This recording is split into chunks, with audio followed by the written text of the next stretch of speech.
Against the gods अर्थात देवताओं के विरुद्ध। अध्याय 91 से 95। नमस्कार, आप कहानी में खो जाएं उससे पहले चैनल को सब्सक्राइब करें और नोटिफिकेशन ऑन करें। धन्यवाद। Against the gods chapter 91। अच्छा पोता, तुम सचमुच मेरे अच्छे पोते हो। आप ऑडियो बुक्स 108 देख रहे हैं। धोखेबाजों से सावधान रहें।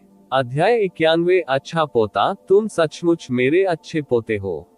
दोपहर का खाना खाने के बाद यूचे जियो संप्रदाय द्वारा व्यवस्थित अतिथि कक्ष में आरामदायक नींद में सो गया।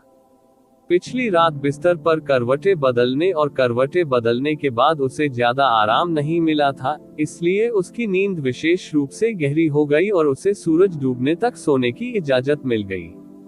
चूंकि उन्होंने पहले ही स्पष्ट रूप से निर्देश दे दिया था कि कोई भी उन्हें परेशान नहीं करेगा, विश्राम की इस अवधि में कोई भी नहीं आया था। आपने उपचार और भेष बदलने की कला कहां से सीखी?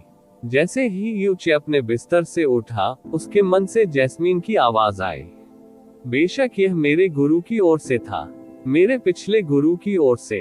हालांकि अपने गुरु के निधन को कई साल बीत चुके थे, लेकिन जब यूनचे को अपने शिक्षक के बारे में याद आया, तब भी वह अपने दुख को पूरी तरह से दूर करने में असमर्थ था। बच्चा पुत्रवधू बनना चाहता है, फिर भी उसके माता पिता का निधन हो चुका है। वह हमेशा इस तरह की भावना का शिकार रहा था। ये यूनचे के लिए जीवन भर का सबसे बड़ा पछतावा बन गया, साथ ही कुछ ऐसा जिसने उसके दिल को कचोट दिया। आमतौर पर भेष बदलने की कला परिवर्तन के लिए हवा का उपयोग करती है और किसी ऐसे व्यक्ति को मूर्ख बना सकती है जिसकी गहन शक्ति स्वयं की तुलना में कम है, लेकिन जिसकी गहन शक्ति स्वयं से अधिक है वह इसे तुरंत समझ लेगा। फिर भी आप सभी को बनाए रखने में सक्षम है। जियो संप्रदाय अंधेरे में। जैस्मीन की आवाज आश्चर्य और उलझन से भरी थी। हे, मेरी भेष तकनीक का गहन शक्ति के साथ थोड़ा सा भी संबंध नहीं है। जियो तियानान का भी उल्लेख न करे, जो अर्थ प्रोफाउंड दायरे में है। यहाँ तक कि स्काई और एम्परर प्रोफाउंड अभ्यासकर्ता भी इसे कभी नहीं देख पाएंगे। हालांकि यदि मुझे एक साथी अनुभवी से मिलना था, फिर ऐसा नहीं कहा जा सकता। यूनचे बिस्तर से नीचे उतरा और अपना शरीर खिड़की के सामने फैला दिया। एक बुरी मुस्कुराहट धीरे धीरे उसके मुंह के कोनों में फैल गई। सबसे पहले मैं तुम लोगों को कुछ दिनों के लिए खुशियां मनाने दूंगा, फिर उसके बाद आप लोग अराजकता और अंधकार के आकाश के नीचे स्वाभाविक रूप से उदास होकर रोएंगे। हे, भले ही आपने जियो तियानान को पीट कर मार डाला हो, लेकिन ऐसा कोई तरीका नहीं था जिससे वह यह अनुमान लगा सके कि जिस यूनचे को उसने मौत तक यातना देने की शपथ ली थी, वह वास्तव में उसके जियो संप्रदाय के अंदर होगा, और उसके द्वारा उसे वरिष्ठ के रूप में भी संबोधित किया जाता है, और उसी तरह उसकी प्रतीक्षा की जाती है जैसे वह अपने पूर्वज के साथ करता था। एक बार जब यूचे कमरे से बाहर निकला तो उसने तुरंत जियो तियानान को पास में आगे पीछे घूमते देखा।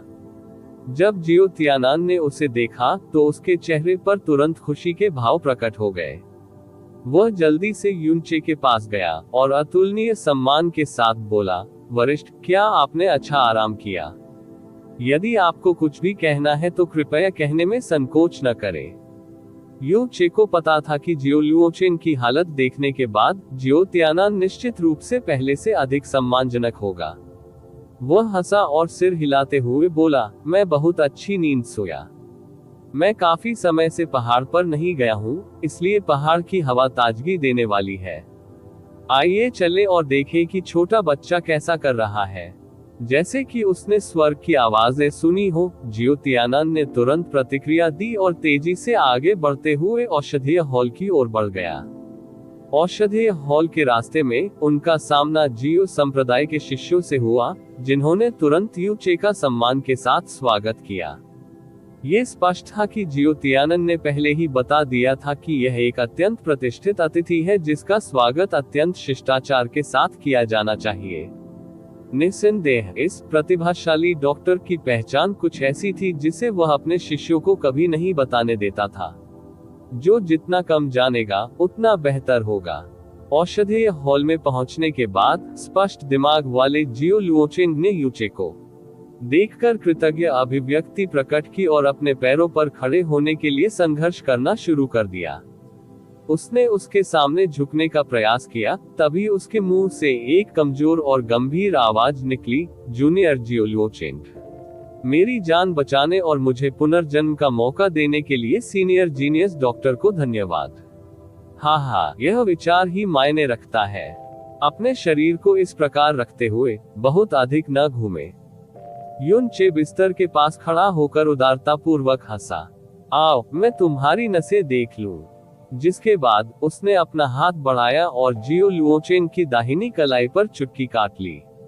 इसके तुरंत बाद उसके चेहरे पर मुस्कान की झलक गायब हो गई, क्योंकि उसकी अभिव्यक्ति गहरी हो गई और गहरा। उसकी अभिव्यक्ति में इस भारी बदलाव के कारण तुरंत जियो तियानान और जियो बेकाओ बेहद घबरा गए।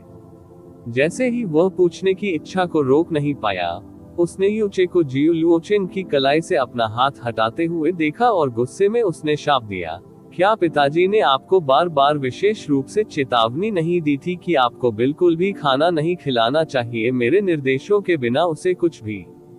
क्या आपने पिताजी के शब्दों को केवल आपके कानों से गुजरने वाली हवा के अलावा और कुछ नहीं समझा?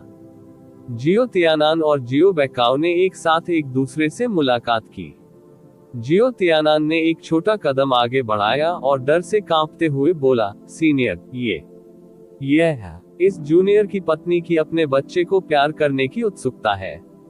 उसने सोचा कि इतनी भारी चोट किसी के शरीर पर बहुत बोझ डालेगी और उसे थोड़ा पोषण मिलना चाहिए।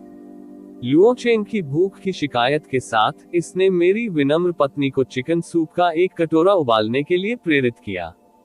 बिल्कुल अपमानजनक। युन चे अचानक गुस्से में फूट फूट कर बोला और अपने हाथ इधर उधर घुमाते हुए बोला, अपने बच्चे को प्यार करने की इतनी उत्सुकता? तुम लोग उसकी हत्या करने की कोशिश कर रहे हो। यहाँ इस पिता ने पूरी सुबह दवा बनाने में बर्बाद कर दी और दवा का जो भी प्रभाव होता, चिकन सूप के इस कटोरे ने उसे खत्म कर दिया। इससे पूरी तरह से टूटी हुई गहरी नसें भी सूज गईं।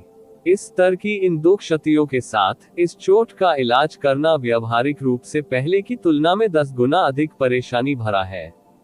बिल्कुल बेतुका। इसे भूल जाओ। पिताजी अब तुम्हारे बेटे का इलाज नहीं करेंगे। जाओ, जिसे तुम इलाज कराना चाहते हो उसे ढूंढ लो। यू चे के मुंह से निकले हर शब्द के साथ जियो तियानान का चेहरा और भी पीला पड़ गया। यू चे के बोलने के तुरंत बाद जियो तियानान का पूरा शरीर कांपने लगा। युन चे ने जो कहा उससे वह इतना हिल गया कि वह लगभग घुटनों के बल फर्श पर बैठ गया। जियो तियानान तुरंत आगे बढ़ा और युन चे को खींच लिया। उसकी घबराई हुई आवाज ने तुरंत विनती की, सीनियर कृपया शांत हो जाए। यह इस जूनियर की अज्ञानता थी। मैं अपनी पत्नी को ठीक से निर्देश नहीं दे पा रहा था। ये पूरी तरह से मेरी गलती थी।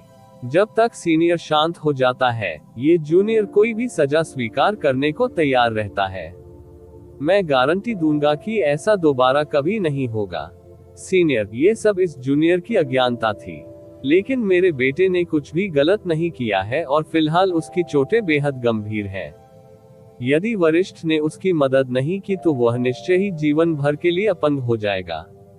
मैं वरिष्ठ से विनती करता हूं कि दयालु बने, मेरे बेटे को बचाएं।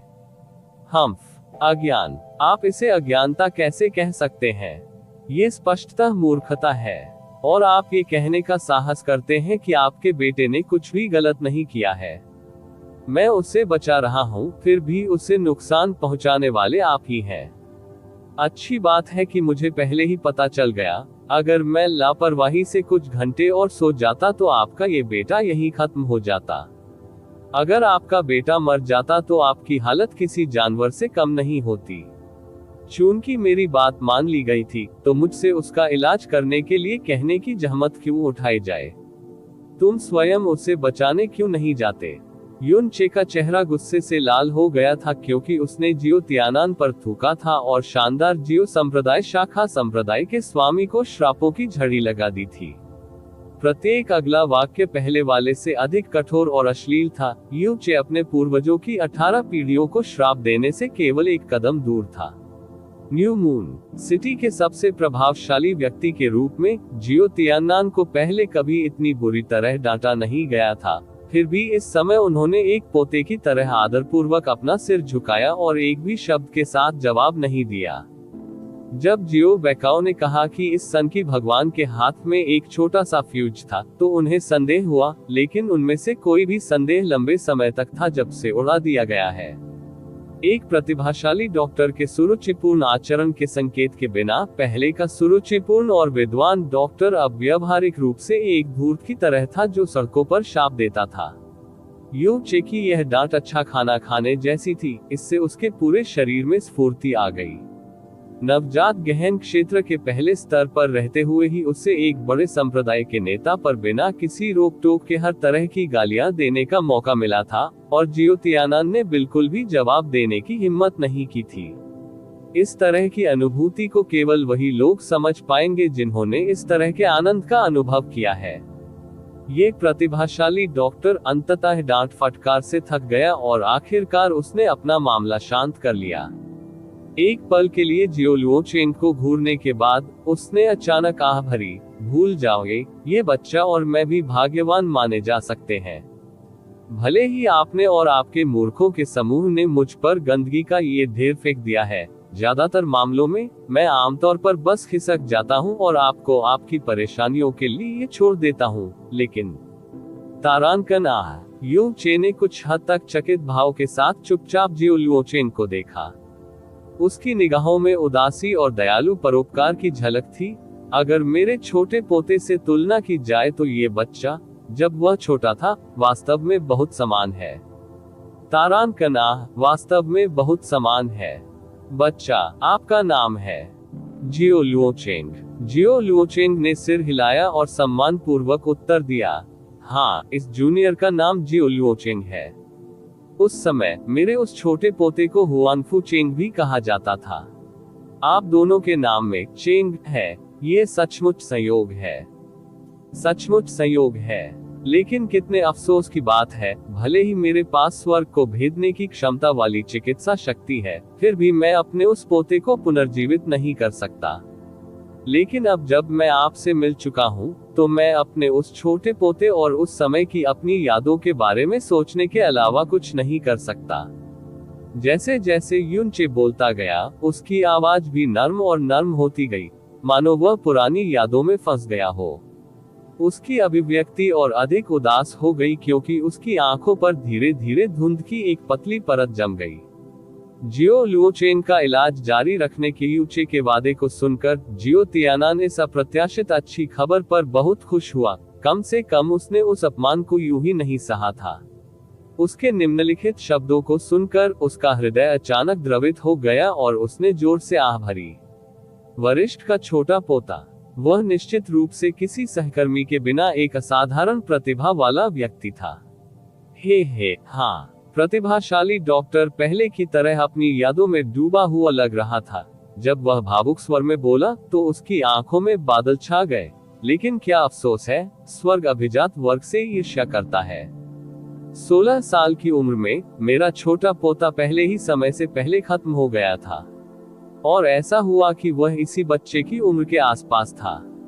यह मेरे छोटे पोते के निधन के कारण था कि मैंने परिश्रम पूर्वक उपचार की कला का अध्ययन किया, लेकिन दुख की बात है कि समय पीछे की ओर नहीं बह सकता।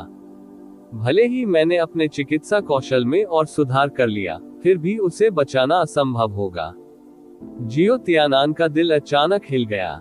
उसने जबरदस्ती अपनी लार निगल ली और सावधानी से जांच की। मेरा बेटा लुओचेंग और आपका नेक पोता दिखने में एक जैसे हैं, उनके नाम एक जैसे हैं, और यहाँ तक कि उनकी उम्र भी उनके जैसी ही है। ये बस एक नियति है स्वर्ग द्वारा। चूंकि सीनियर अपने पोते को बहुत याद करता है और उसके बाद के दुख को नहीं भूल सकता, तो क्यों नहीं आप लुओचेंग को अपने गॉडफादर के रूप में पहचानने क्यों नहीं देते? एक और, यह आपके पोते के लिए आपकी लालसा को कम कर सकता है। वहीं लुओचेंग भी इस वक्त गंभीर रूप से घायल है। यदि लुओचेंग पूरी तरह से ठीक हो सकता है, तो क्या यह आपके पोते का इलाज न कर पाने के आपके अफसोस को दूर करने के लिए नहीं होगा? अंततः सीनियर ने लुओचेंग को पुनर्जन्म की कृपा प्रदान की है। लुओचेंग एक शुद्ध और अच्छा बच्चा है। वह निश्चित रूप से आपके प्रति उतना ही दयालु होगा जितना वह अपने असली दादा के साथ करेगा। तो वरिष्ठ क्या सोचते हैं? लानत है, ये जियो तियानान वास्तव में बहुत ज्यादा स्मार्ट है, उसे बस एक छोटे से संकेत की जरूरत थी। यू चे ने अपने मन में बहुत प्रशंसा की। जैसे ही उसने ये शब्द सुने, जीनियस डॉक्टर का पूरा शरीर कांप उठा और उसका पूरा शरीर उत्तेजना में धीरे धीरे कांपने लगा। क्या? तुमने क्या कहा? आपने अभी जो कहा, क्या आपका सचमुच यही मतलब है? जीनियस डॉक्टर की प्रतिक्रिया देखने के बाद जियो तियानान को कुछ भी समझ नहीं आया। उसके दिल में एक बड़ी खुशी उभर आई, जैसे ही उसने तुरंत कहा, लुओचेंग, जल्दी करो और दादाजी को नमस्कार करो। जियो लुओचेंग निश्चित रूप से जानता था कि उसे अब क्या करना है। उसने बड़ी मेहनत से अपने ऊपरी शरीर को उठाया, युनचे की ओर देखा और उत्साह से चिल्लाया, दादाजी, क्या तुमने मुझे क्या कहकर बुलाया? जीनियस डॉक्टर का शरीर एक बार फिर कांप उठा और उसके होंठ भी कांपने लगे। दादाजी, जब तक दादाजी को कोई आपत्ति नहीं होगी, अब से मैं आपका पोता बनूंगा।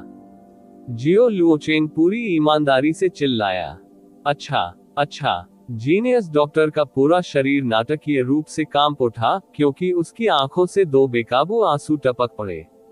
उसने अपने कांपते हाथों को आगे बढ़ाया और जियो लुओचेंग के कंधों पर रख दिया और उसने उत्साहपूर्वक उत्तर दिया, अच्छा पोता, अच्छा पोता, निश्चिंत रहें, आपकी बीमारी, दादाजी निश्चित रूप से आपकी बीमारी ठीक कर देंगे। ये निश्चित रूप से वैसा नहीं होगा जैसा कि हुआ था वर्ष। अच्छा पोता, मेरा अच्छा पोता। जीनियस डॉक्टर जितना अधिक बोलता था, वह उतना ही अधिक उत्साहित होता जाता था। उसके चेहरे पर आंसुओं की एक अलग धारा तैर रही थी। अगर इस दुनिया के पास ऑस्कर पुरस्कार होता, तो यू चे को ये पुरस्कार न देना व्यावहारिक रूप से भगवान की इच्छा के विरुद्ध होता। अपने शत्रु को पोता कहना जबकि दूसरा पक्ष आपको आदर पूर्वक दादाजी कहना, ये कैसी अनुभूति होगी? ये कहना बेहतर होगा कि इसे वही समझ पाएंगे जिन्होंने इसका अनुभव किया है। उसी समय जियो तियानान और जियो बैकाओ भी उतने ही खुश और संतुष्ट थे। किसने सोचा होगा कि जियो लुओचेंग वास्तव में इस सन की गॉड हैंड के पोते जैसा होगा और इस तरह उसे अपना गॉडफादर बनाने में सफल रहा। ये बस सौभाग्य की एक बड़ी राशि थी। दादा के रूप में इस पहचान से अब उनके शरीर पर घावों की रत्ती भर भी परेशानी नहीं रही। घावों का इलाज करने के बाद ये तर्कसंगत था कि वह जियो लुओचेंग को उसके गहन प्रवेश द्वार खोलने में मदद करेगा। इतना ही नहीं, इतना उच्च कुशल डॉक्टर होने के लिए उनकी दवा शोधन कौशल का इस दुनिया में किसी से पीछे नहीं होना तय था। उससे मिलने वाली कोई भी दवा निस्संदेह खोजना कठिन होगी और प्रभावकारिता स्वर्ग की इच्छा के विरुद्ध होगी। जियो लुओचेंग को अपना पोता बनाने के लिए वह अपनी उदारता का परिचय कैसे नहीं दे सकता था। जियो तियानान का पूरा दिल खुशी से खिल उठा।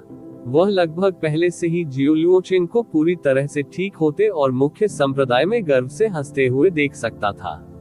यहाँ तक कि उसने खुद को अपनी उल्कापिंड सफलता के पीछे चलते देखा, यहाँ तक कि यह छोटी शाखा संप्रदाय पूरी तरह से मुख्य संप्रदाय में विलीन हो जाएगा। दूसरी ओर जियो बैकाओ भी बेहद उत्साहित था, इतना कि उन्होंने लगातार कहा, बधाई संप्रदाय मास्टर, बधाई युवा मास्टर जियो, इतना अच्छा पोता पाने के लिए सीनियर हुआंगफू को बधाई। ये निश्चित रूप से एक प्रमुख अवसर है संप्रदाय मास्टर, चूंकि यह इतना खुशी का अवसर है। एक बार यंग मास्टर जियो की चोटों का इलाज हो जाने के बाद हमें निश्चित रूप से एक दिन का जश्न मनाना चाहिए। हाँ, एक दिन काफी कैसे हो सकता है? हमें कम से कम पूरे 3 दिन चाहिए होंगे। हाँ, जियो तियानान बोलते समय खूब हंसे। दादाजी, ये पोता आपके लिए प्रणाम करेगा। जियो लुओचेंग ने सोच समझकर उठने की कोशिश करने के लिए संघर्ष किया। भले ही प्रत्येक हरकत से असहनीय दर्द होता था, फिर भी उसने पहले की तरह संघर्ष किया और विरोध किया और यू चे के सामने झुक गया। मत करो। युन चे ने तुरंत अपने कंधे का उपयोग करके उसे सहारा दिया और आत्मनिंदा के चेहरे के साथ बोला, अच्छा पोते, तुम्हारे शरीर पर घाव हल्के नहीं हैं, तुम्हें बिल्कुल भी ज्यादा घूमना फिरना नहीं चाहिए। जब आप पूरी तरह से ठीक हो जाए तो सम्मान देने में देर नहीं हुई है। ये सब मायने रखता है अगर आपके पास दिल है। यह है, ठीक है, दादाजी को चिंता करने की कोई जरूरत नहीं है। भले ही मैं घायल हो जाऊं, फिर भी मैं दादाजी के लिए प्रणाम कर सकता हूं। जियो लुओचेंग ने जिद्दी चेहरे के साथ अपने दांत पीसते हुए कहा। हे, वरिष्ठ हुआंगफू, लुओचेंग का मन पुत्रवत होने के प्रति जुनूनी है और इससे भी अधिक उसका हृदय कृतज्ञता से भरा है। बस उसे झुकने दो, और तो और, वह तुम्हें दादा के रूप में पहचान ही चुका है, ये कौतुक भी जरूरी है। जब जियो तियानान ने बोलना समाप्त किया तो जियो लुओचेंग ने पहले ही अपना सिर नीचे कर लिया। बिस्तर पर उसने जबरदस्ती जोर लगाया और यूचे को एक कोपटो दिया। जब उसने सिर उठाया तो उसका रंग दर्द के कारण पहले ही जानलेवा सफेद हो चुका था। अय्यो, अच्छा पोता, तुम सच में मेरे अच्छे पोते हो। युनचे ने जल्दी से जियो लुओचेंग को आदर से भरे चेहरे के साथ मदद करते हुए कहा। देवताओं के विरुद्ध अध्याय 92 संप्रदाय का खजाना। आप ऑडियो बुक्स 108 देख रहे हैं। धोखेबाजों से सावधान रहें। अध्याय 92 संप्रदाय का खजाना। एक बार दादा पोते के इस रिश्ते को मान्यता मिल गई तो बाकी मामले कहीं अधिक प्रबंधनीय हो जाएंगे। जीनियस डॉक्टर, जो मूल रूप से उसके निचले हिस्से को थपथपाना और चले जाना चाहता था, ने एक बार फिर जियो लुओचेंग की गहरी नसों की स्थिति पर एक और गंभीरता से नजर डाली और सतर्क दृष्टि से कहा, घटनाओं के इस मोड़ के बाद अब पूरी तरह से ठीक होना निश्चित रूप से एक होगा थोड़ा और परेशानी भरा। जाओ और उस नौकर को बुलाओ जिसने पहले दवाइयां इकट्ठी की थी, मुझे दवा को फिर से परिष्कृत करने की आवश्यकता है। यहाँ ये जूनियर कोई और नहीं बल्कि मेडिसिन हॉल का मुख्य बुजुर्ग है। मैं संप्रदाय में हर प्रकार की औषधीय सामग्री से सबसे अधिक परिचित और जानकार हूँ। वरिष्ठ बस आगे बढ़ सकते हैं और मुझे निर्देश दें। जियो बेकाओ ने झुककर कहा। उनका इरादा बहुत स्पष्ट था। उसने सोचा कि अगर वह यहाँ सहायक होता तो वह इस प्रतिभाशाली डॉक्टर की चिकित्सा विशेषज्ञता को अपनी आंखों से देख सकता था, और जब वह वहाँ रहता था तो शायद एक या दो चीजें भी सीख सकता था।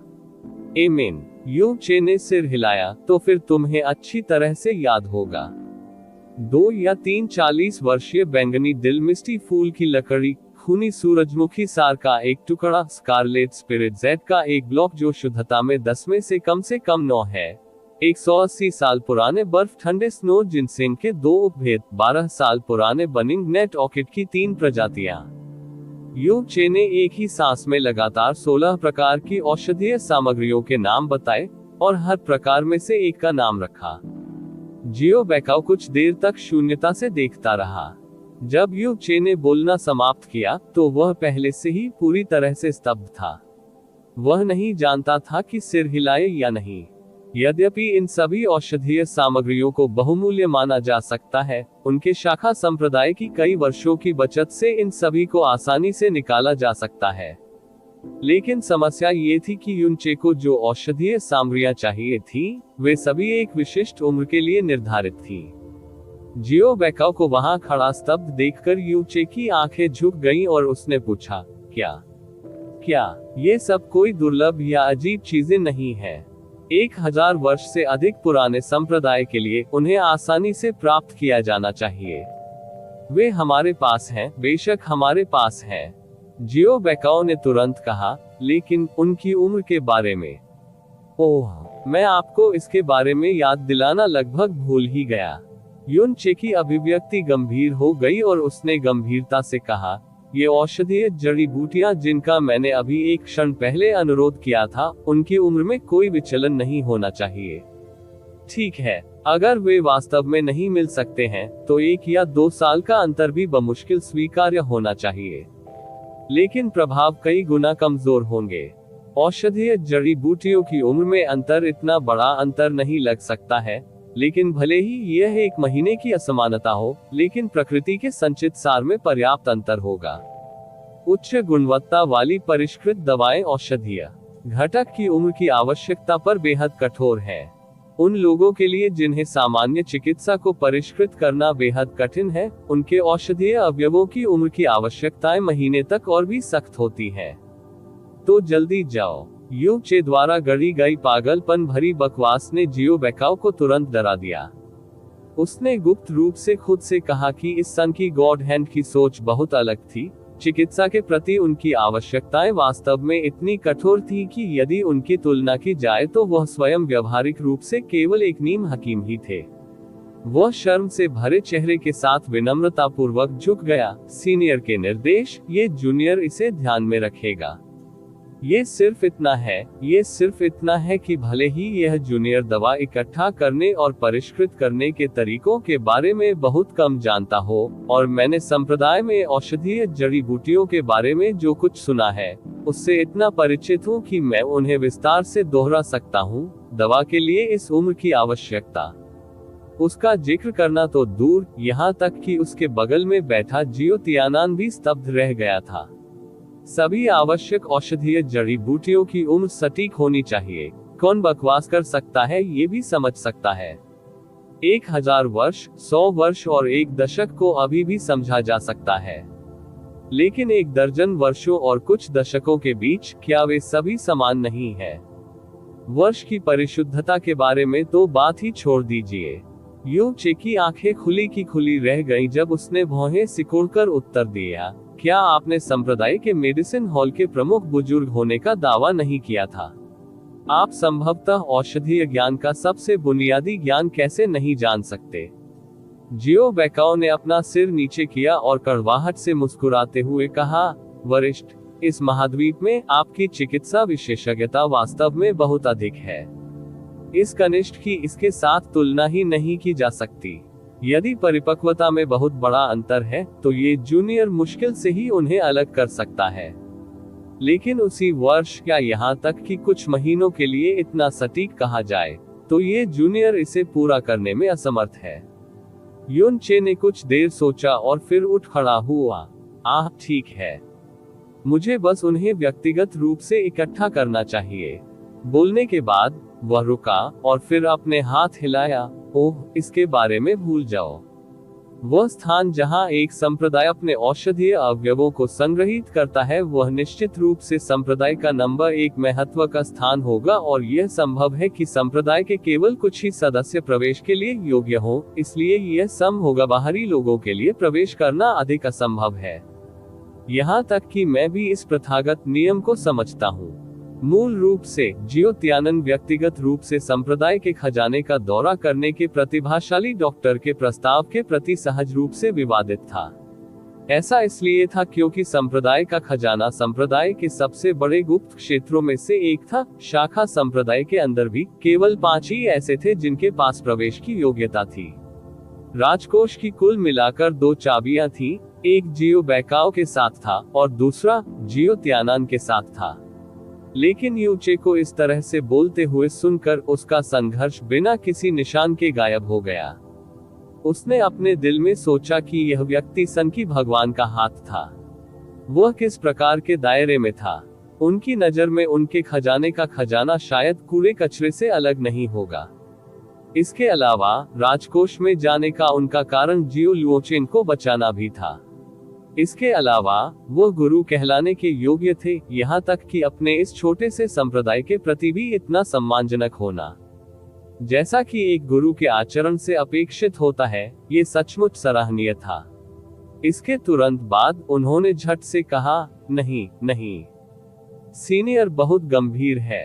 यद्यपि संप्रदाय का खजाना एक महत्वपूर्ण स्थान है, ये केवल नीच चरित्रों से सुरक्षित है। सीनियर एक प्रतिभाशाली गुरु है। ये कैसे संभव हो सकता है कि आप हमारे छोटे शाखा संप्रदाय से चीजों का लालच करेंगे? इसके अलावा मेरे बेटे लुओचेंग ने हाल ही में सीनियर को अपने गॉडफादर के रूप में स्वीकार किया था, इसलिए अब आप भी मेरे संप्रदाय के परिवार हैं।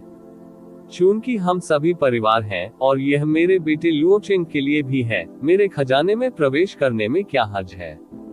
हाँ, जियो बेकाओ ने भी तुरंत बाद कहा, ये जूनियर अक्षम है। यदि वरिष्ठ व्यक्तिगत रूप से नहीं जाते हैं, तो मुझे लगता है कि कल तक ये औषधीय सामग्रियां पूरी तरह से एकत्र नहीं हो पाएंगी। इससे सीनियर को व्यर्थ इंतजार करना पड़ेगा और यंग सेक्ट मास्टर की चोट और खराब हो जाएगी।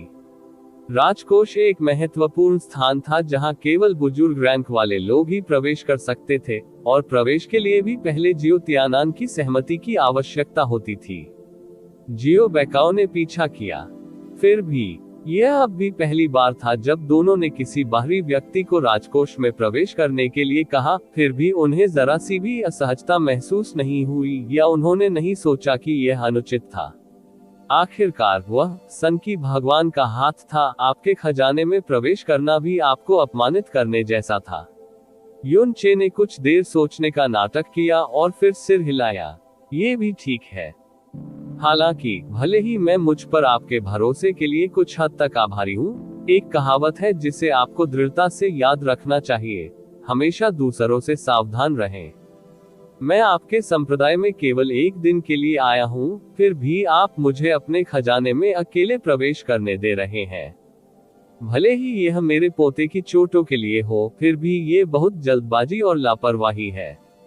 इस बारे में कैसा है, बैकाओ? दवा प्राप्त करने की पूरी प्रक्रिया के दौरान आप मेरा अनुसरण करते हैं। इसके अलावा भले ही मैं कुछ 100 वर्षों तक जीवित रहा हूँ, मैंने वास्तव में कभी भी अपनी गहन शक्ति विकसित नहीं की है। अब तक मैं केवल नेसेंट प्रोफाउंड दायरे में हूँ। इसके अलावा मैं अपने शरीर पर कोई स्थानिक वलय भी नहीं रखता हूँ। जियो संप्रदाय गहन ऊर्जा से जांच करके ही पता लगा सकता है। मैं आपको आश्वस्त करने और खुद को मानसिक शांति देने के लिए ये कह रहा हूँ। नवजात गहन क्षेत्र कोई स्थानिक वलय नहीं। इसका मतलब था कि अगर वह राजकोष से चोरी करना भी चाहे तो कुछ भी लेना असंभव था। यहाँ तक कि अगर कोई कुछ ले भी जाए तो इतनी नगण्य गहन शक्ति के साथ ध्यान में न आना असंभव होगा, और बचना तो और भी असंभव था। इन शब्दों के बोलने के बाद जियो तियानान और जियो बैकाओ दोनों के दिल हिल गए, और इस प्रतिभाशाली डॉक्टर की दृढ़ निष्ठा के प्रति उनकी प्रशंसा चरम सीमा तक बढ़ गई। स्थानांतरित होते समय जियो तियानान ने कहा, भले ही हम पहली बार मिले हों, लेकिन सीनियर के प्रति इस जूनियर की प्रशंसा और कृतज्ञता उन सभी से अधिक है जिनसे मैं अपने पूरे जीवन में कभी मिला हूँ। ये जूनियर कभी भी सीनियर पर संदेह करने के बजाय खुद पर संदेह करेगा, कहें और नहीं। बैकाओ, तुम्हें पूरे रास्ते मेरा अनुसरण करना होगा और मुझसे 3 कदम से अधिक दूर नहीं रहना होगा। हालांकि मैं अपने पूरे जीवन में अक्सर अनियमित रहा हूँ, फिर भी मैं एक साफ और ईमानदार व्यक्ति हूँ जो दाग का एक भी दाग नहीं लगने देता। मेरे पोते की चोट में अब और देरी नहीं की जा सकती, हमें तुरंत जाने दो। हाँ, जियो बैकाओ ने जवाब दिया और यू चे को सीधे शाखा संप्रदाय के खजाने की ओर ले गया। जियो बैकाओ और जीनियस डॉक्टर के चले जाने के बाद जियो तियानान जियो लुओचेन के बिस्तर के किनारे पर बैठ गया। जियो को देख रहे हैं लुओचेन की अभी दयनीय स्थिति है। अप्रत्याशित रूप से उसे चिंता का थोड़ा सा भी संकेत नहीं था, बल्कि उसका चेहरा खुशी से भरा हुआ था। लुओचेन, इस बार आपको उस युन चे को बहुत धन्यवाद देना होगा। क्या आप जानते हैं कि यह प्रतिभाशाली डॉक्टर किस तरह का व्यक्ति है? अगर मैं इसे खुलकर कहूं तो यह आपको डराने के लिए भी काफी है। उन्हें इस गहन आकाश महाद्वीप का नंबर 1 प्रतिभाशाली डॉक्टर माना जा सकता है। भले ही वह किसी संप्रदाय या कुल से संबंधित नहीं है, फिर भी उसने अनगिनत गुरुओं और विशेषज्ञों को बचाया था। जो लोग उसके अच्छे पक्ष में आना चाहते थे, वे कुल मिलाकर ब्लू विंड साम्राज्य के किसी भी संप्रदाय से कमजोर नहीं है। वह अब आपका गॉडफादर है। अब से वह स्वाभाविक रूप से आपका समर्थन करेगा। उस समय तक भले ही आप मुख्य संप्रदाय में हो, वे भी आपके साथ एक खजाने की तरह व्यवहार करेंगे। यदि आप इस सन की गॉड हैंड के साथ एक अच्छा रिश्ता बना सकते हैं, तो यह एक और संबंध बनाने जैसा होगा, नहीं एक और जीवन से भी अधिक। जियो लुओचेन के चेहरे पर भी उत्साह से भरे भाव थे, और यहाँ तक कि उसके शरीर पर दर्द भी उसे चोट पहुंचाते हुए ताजा लग रहा था। उसने अपनी दाहिनी मुट्ठी पकड़ ली और दांत भींचते हुए बोला, पिताजी को चिंता करने की कोई जरूरत नहीं है, चूंकि मैं उनके पोते जैसा दिखता हूँ, इसलिए मेरे पास इस हुआंग फूही को मजबूती से समझने के तरीके हैं। जहां तक उस युन चे की बात है, मैं सचमुच उसे बहुत धन्यवाद दूंगा। पापा ने जो कहा वह सही था, मुझे अपने हाथों से बदला लेना चाहिए। उस समय मैं उसके हाथों और पैरों को पंगु बना दूंगा और उसकी सारी हड्डियां चकनाचूर कर दूंगा। मैं उसकी सभी मेरिडियन और गहरी नसों को नष्ट कर दूंगा। मैं उसके जीवन को मृत्यु से भी अधिक दयनीय बना दूंगा। जियो लुओचेंग दूसरों की भरपूर प्रशंसा में बड़ा हुआ और उसने पहले कभी इस तरह का अपमान और अपराध नहीं झेला था। हालांकि उसने अपनी वर्तमान स्थिति को अपने ऊपर ले लिया, लेकिन ये युन चे के प्रति उसकी नफरत को उसके मज्जा में गहराई तक जाने से नहीं रोक सका। यही एक कारण था कि असफल होने के बाद युन चे जानबूझकर उसे खत्म करने के लिए यहाँ आया था। उसे पहले से ही भारी प्रहार से मार डालो। सांप को पीटने के बाद जीवित छोड़ना पाप था, और बाघ को वापस पहाड़ पर छोड़ना अपने ही परिवार पर दुर्भाग्य लाएगा।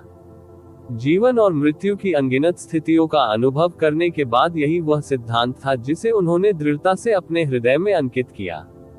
शाखा संप्रदाय का खजाना औषधीय हॉल के नीचे स्थित था। यह न केवल गुप्त था, इसमें रक्षा की पूरी 7 पंक्तियां भी थीं। राजकोष का मुख्य द्वार 3 मीटर से अधिक ऊंचा पत्थर का द्वार था। जियो बैकाओ ने एक अजीब पैटर्न वाली गोल प्लेट को पत्थर के गेट के बगल में एक स्लॉट में धकेल दिया और धीरे से उसे घुमा दिया। तुरंत पत्थर का दरवाजा धीरे धीरे गगनभेदी गड़गड़ाहट के साथ ऊपर की ओर उठने लगा। ये ध्वनि सतह तक स्पष्ट रूप से प्रसारित होने के लिए पर्याप्त थी, जिससे आसपास के लोगों को सूचित किया गया कि कोई खजाने में प्रवेश कर गया है। इस प्रकार के 3 पत्थर के द्वार थे और उनमें से प्रत्येक लगभग 1 फुट मोटा था। प्रत्येक दरवाजे के खुलने की आवाज पिछले दरवाजे से भी अधिक तेज थी।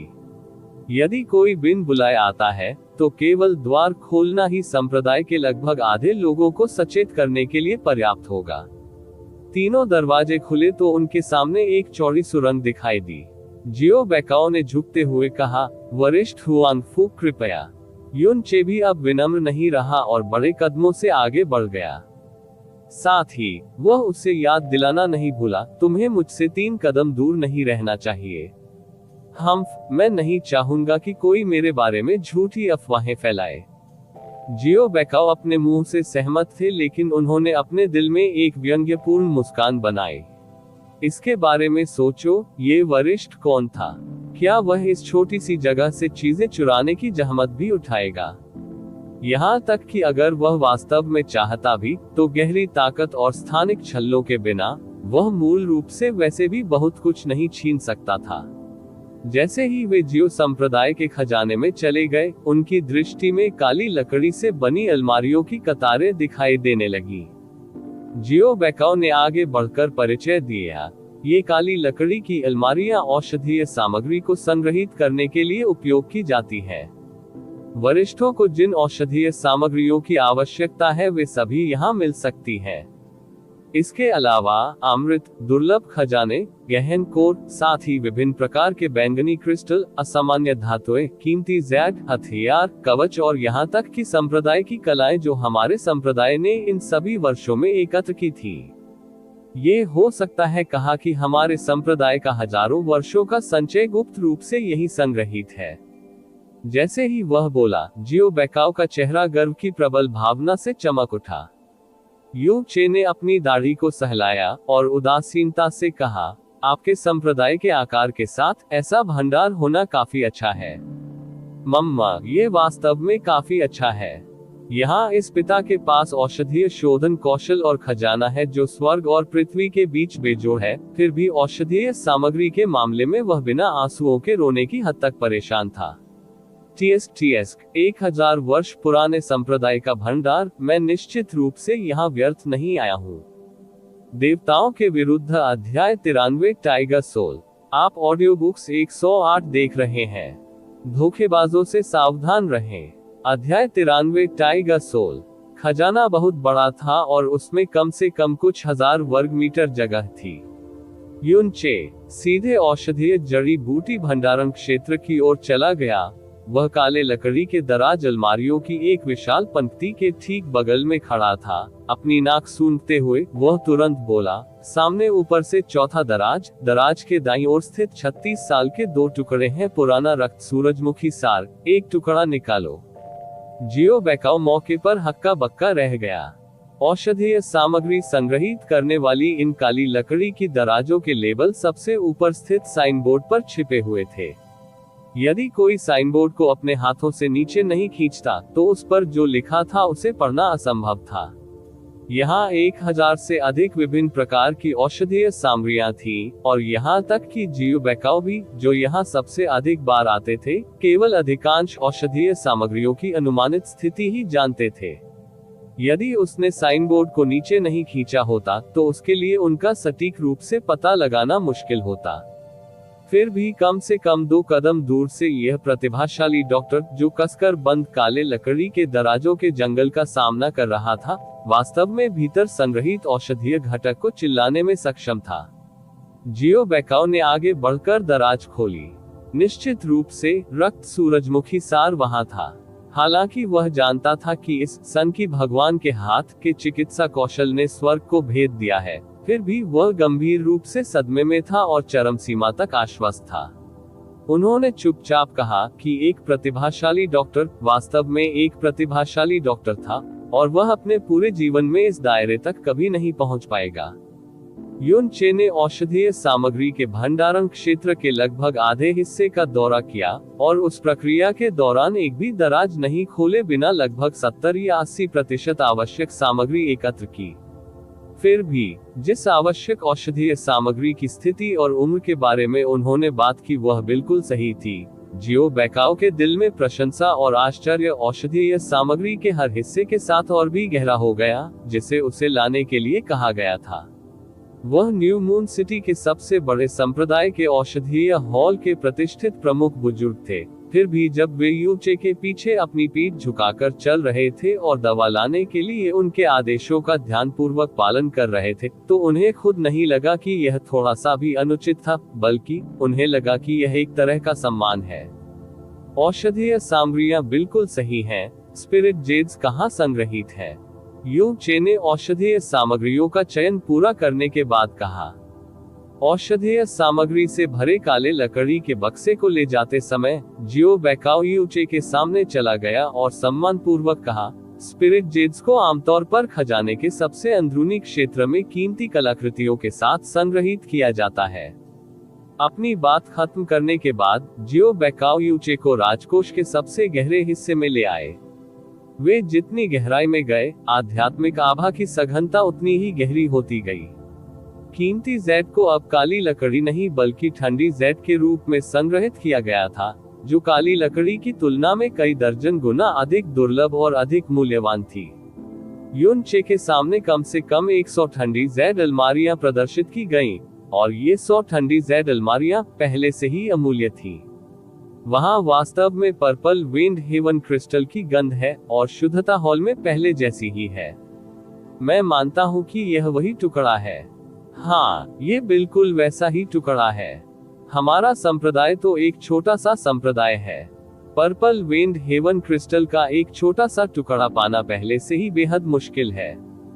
जियो बेकाओ ने सिर हिलाया, और साथ ही उसके दिल के अंदर प्रशंसा और भी अधिक बढ़ गई, और आगे बढ़ने में असमर्थ थी। औषधीय सामग्रियों में ऐसी गंध होती थी जिसे पहचाना जा सकता था, लेकिन कीमती क्रिस्टल और स्पिरिट जेड की आध्यात्मिक आभा औषधीय सामग्री की गंध की तरह ठोस नहीं थी। अपनी नाक सूंघने से ये प्रतिभाशाली डॉक्टर न केवल पर्पल को पहचानने में सक्षम था विंड हेवन क्रिस्टल, वह इसकी शुद्धता की पहचान करने में भी सक्षम था। जियो बेकाओ जितनी देर इस प्रतिभाशाली डॉक्टर के संपर्क में था, वह उतना ही अधिक हीन महसूस करता था। उन्होंने गहराई से महसूस किया कि यह प्रतिभाशाली डॉक्टर बस एक विशाल पर्वत था जिसकी चोटी अप्रत्याशित थी। उसके सामने तो उसे मिट्टी का ढेला भी नहीं समझा जा सकता था। पर्पल विंड हेवन क्रिस्टल का ये टुकड़ा मूल रूप से इस वर्ष के अंत में मुख्य संप्रदाय को भेंट के रूप में इस्तेमाल किया जाना था, लेकिन इसे यंग संप्रदाय मास्टर जियो की घटना के लिए बाहर ले जाना पड़ा। ये सौभाग्य की बात है कि सीनियर ने मदद की। वरिष्ठ ने न केवल हमारे संप्रदाय के युवा संप्रदाय मास्टर को बचाया, बल्कि इस तरह के स्वर्गीय खजाने को भी बचाया। हम वास्तव में नहीं जानते कि वरिष्ठ ने हम पर जो उपकार किया है उसका बदला कैसे चुकाया जाए। जियाओ बेकाओ ने बहुत भावुक होकर बात की। ओह, आपको हर साल मुख्य संप्रदाय को ऐसे बहुमूल्य खजाने की पेशकश करनी होगी। यू चे ने पूछा। वह जानता था कि शाखा संप्रदाय को मुख्य संप्रदाय को प्रसाद देना होगा। हालांकि पर्पल विंड हेवन क्रिस्टल जैसा स्वर्गीय खजाना 4 प्रमुख संप्रदायों के लिए भी हासिल करना बेहद मुश्किल था। यदि उन्हें हर साल इस स्तर की चीजें योगदान देनी पड़े तो ये बहुत कठोर होगा। वास्तव में ऐसा नहीं है। मुख्य संप्रदाय ने स्थापित किया कि 1 लाख से अधिक बैंगनी गहरे सिक्कों का योगदान पर्याप्त था। मुख्य संप्रदाय हमें सर्वोत्तम गुणवत्ता के छर्रे प्रदान करेगा जिन्हें हर साल मुख्य संप्रदाय में परिष्कृत किया गया था। हम जितना अधिक योगदान देंगे, मुख्य संप्रदाय उतना ही अधिक हमें वापस देगा। कभी कभी वहां उच्च श्रेणी के गहन कौशल और बहुमूल्य कलाकृतियां भी होती थीं। 1 वर्ष, 1 लाख बैंगनी गहरे सिक्के, यू चे ने गुप्त रूप से थोड़ा हौंफते हुए कहा। ये जियो संप्रदाय वस्तुतः खून चूसने वाला पिशाच था। हालांकि इन शाखा संप्रदायों को अभी भी आज्ञाकारी रूप से योगदान देना होगा, अन्यथा मुख्य संप्रदाय के छर्रों और वापसी उपहारों के बिना संप्रदाय धीरे धीरे खराब हो जाएगा। यदि शीर्षक जियो संप्रदाय की शाखा संप्रदाय भी हटा दिया गया तो इन शाखा संप्रदाय के पास अब अपना समर्थन देने के लिए कुछ भी नहीं होगा। उच्च श्रेणी की बहुमूल्य कलाकृतियों की बात करते समय जियो बेकाओ को कुछ याद आया। वह पीछे मुड़ा और एक पीली सफेद लंबी तलवार की ओर इशारा किया जो उसके पीछे हथियार रैक के केंद्र में थी, और गर्व भरे चेहरे के साथ कहा, वरिष्ठ कृपया देखें, इस तलवार का नाम टाइगर सोल है और यह नंबर 1 मूल्यवान है खजाना जो मुख्य संप्रदाय ने हमें इन वर्षों में प्रदान किया था। यह इस न्यू मून सिटी के अंदर एकमात्र पृथ्वी गहन कलाकृति है और मुख्य संप्रदाय में भी बेहद दुर्लभ थी। अफवाह यह है कि इसे स्वॉर्ड स्मिथिंग के हेड एल्डर ने व्यक्तिगत रूप से तोड़ा था। तलवार के शरीर में earth profound white tiger profound core की शक्ति के साथ साथ अभी तक बिखरी हुई आत्मा नहीं थी, और यह आसानी से अर्थ प्रोफाउंड दायरे के नीचे खुली सुरक्षात्मक गहन कलाकृतियों को काट सकती है। यदि इसे गहन ऊर्जा के साथ प्रदर्शित किया जाए तो कोई बाघ की दहाड़ भी हल्की सी सुन सकता है। सेक्ट मास्टर ने हमेशा इसे हाल के वर्षों में सबसे कीमती खजानों में से एक माना है, और यहाँ तक कि वह स्वयं इसका उपयोग करने के लिए भी तैयार नहीं था। उसने केवल यह आशा की थी कि वह इसे अपनी बड़ी शादी के दिन यंग सेक्ट मास्टर को उपहार में देगा, ताकि यंग सेक्ट मास्टर एक बाघ बन जाए जिसके पंख उगाए हों। इस टाइगर सोल तलवार की लंबाई 3 फीट और 3 इंच थी। तलवार का पूरा शरीर सफेद था, फिर भी यह जेड के टुकड़े की तरह चमकदार सफेद नहीं था, बल्कि एक प्रकार का विचित्र पीला सफेद था। तलवार का शरीर नियमित नहीं था और थोड़ा विकृत था।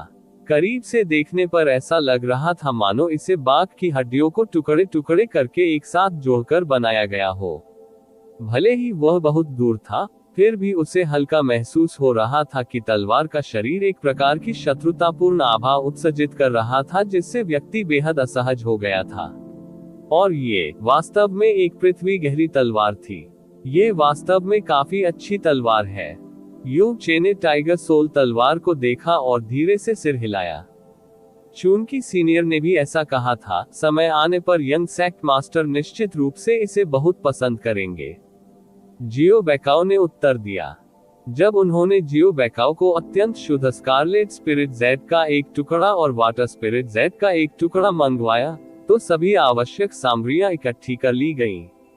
यू चे ने इस खजाने में थोड़ी भी दिलचस्पी नहीं दिखाए और सफाई से खजाने से बाहर निकलने की ओर चल दिया। पूरी प्रक्रिया के दौरान उसके दोनों हाथ हमेशा उसकी पीठ के पीछे थे। सब कुछ जियो बेकाओ द्वारा लाया गया था, उसने कभी डिब्बे को छुआ तक नहीं था। बाहर निकलने के बाद राजकोष यू चे दवा को परिष्कृत करने के लिए सीधे मेडिसिन हॉल की ओर दौड़े। जियो बेकाओ, जो बाहर पहरा दे रहा था, उसने शुरू से अंत तक खजाने के अंदर जो कुछ भी हुआ उसे जियो तियानान को सुनाया और दराज के माध्यम से दवा की पहचान करने की उसकी ईश्वर जैसी क्षमता के साथ साथ कुछ भी न छूने की उसकी लुभावनी ईमानदारी की प्रशंसा करना बंद नहीं कर सका। हालांकि जियो तियानान ने शांति से मुस्कुराते हुए कहा, ये बिल्कुल एक विशेषज्ञ की शैली है। इसके अलावा हुआंग फू के स्तर और अनुभव के साथ पर्पल विंड हेवन क्रिस्टल के अलावा संभवतः ऐसा कुछ भी नहीं था जो उसे पूरे खजाने में योग्य लगे। जिसके बारे में बोलते हुए मुझे हुआंग फू ही के रूप में उसकी पहचान पर भी संदेह हो गया था। फिलहाल अगर आप मुझसे कहें कि वह हुआंग फू ही नहीं था तो भी मैं इस पर बिल्कुल विश्वास नहीं करूंगा। अनजाने में युन चे पहले ही 3 दिनों के लिए जियो संप्रदाय की शाखा संप्रदाय में रह चुका था। इन 3 दिनों में जियो तियानान और जियो लुओचेंग ने हर एक दिन आश्चर्य और हर्षित आश्चर्य में बिताया। पूरी तरह से टूटे हुए मेरिडियन की पूरी तरह से मरम्मत करना पर्पल विंड हेवन क्रिस्टल्स पर भरोसा किए बिना मूल रूप से असंभव था। यहाँ तक कि पर्पल विंड हेवन क्रिस्टल्स के साथ भी इसे इतनी त्रुटिहीन तरीके से करना संभव नहीं होगा और इसमें कम से कम कुछ महीनों का समय लगेगा। लेकिन केवल 3 दिनों के साथ और केवल 3 दिनों के साथ जियो लुओचेंग के सभी टूटे हुए मेरिडियन फिर से जुड़ गए और अधिक से अधिक सशक्त हो गए। पुनर्प्राप्ति की सीमा इतनी अधिक थी कि उनके लिए इस पर विश्वास करना लगभग असंभव था, भले ही उन्होंने इसे अपनी आंखों से देखा हो। स्वर्ग से आए इस प्रतिभाशाली डॉक्टर के प्रति उन्होंने उसे और भी अधिक देवता मान लिया। जियो लुओचेंग के मुंह से जो दादाजी निकला वह और भी अधिक सहज और स्नेहपूर्ण था।